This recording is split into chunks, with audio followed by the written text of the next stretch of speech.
Alright mga idol, usapang boxing na naman tayo. Pag-usapan nga lang natin itong plano ni Terence Bud Crawford. Ngunit bago yan, subscribe na sa Boxing Club PH. so yun nga mga idol, nagkaroon nga po ng interview rito sa bagong undisputed welterweight champion na si Terence Bud Crawford. At dito ay sinabi niya na gusto niyang labanan ang mananalo sa pagitan ni Saul Canelo Alvarez at Jermell Charlo para sa undisputed super middleweight champion na gaganapin niya sa darating na September 30.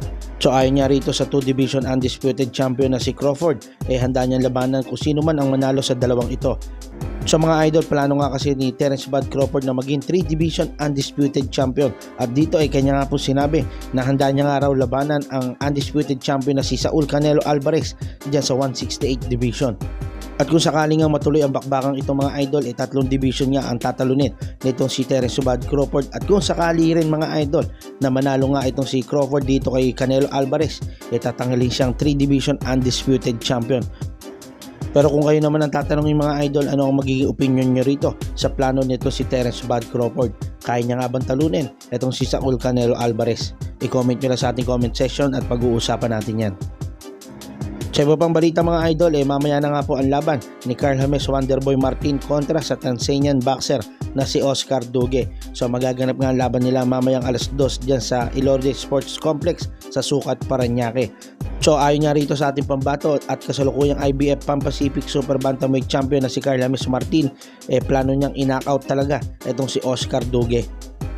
At bagamat hindi pa nga kumpirmado mga idol, i-share ko na rin sa inyo ang nakuha kong scoop na last fight na nga raw ito ni Carl James Martin dito sa Pilipinas. Ang susunod na laban nga raw nito doon na sa ibang bansa. So abang-abangan nga natin mga idol ang balitang ito at sana matuloy talaga na ang next fight nitong si Carl James Martin sa ibang bansa na. Sa iba pang balita mga idol, bukas na nga rin po magaganap ang bigating laban ng dalawa nating Filipino boxers na dumayo nga ng South Africa na sina Genesis Cobra Libranza at Jesse Espinas. So lalaban nga bukas itong dalawa nating kababayan dito sa South Africa para sa mga titulo. So ito nga pong si Jesse Espinas ay lalaban para sa bakanting WBO Intercontinental Junior Flyweight title kontra sa pambato ng South Africa na si Pumilelo Chabalala.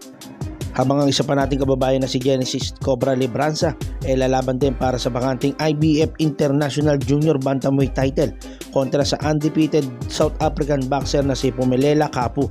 So mamaya naman mga idol magaganap ang kanilang weigh-in. So abang-abangan nga natin itong mga idol at i-update ko nga po kayo. So hanggang dito na lamang muna mga idol. Maraming salamat sa mga tumutok. Huwag niyo po kalimutan suportahan itong ating channel.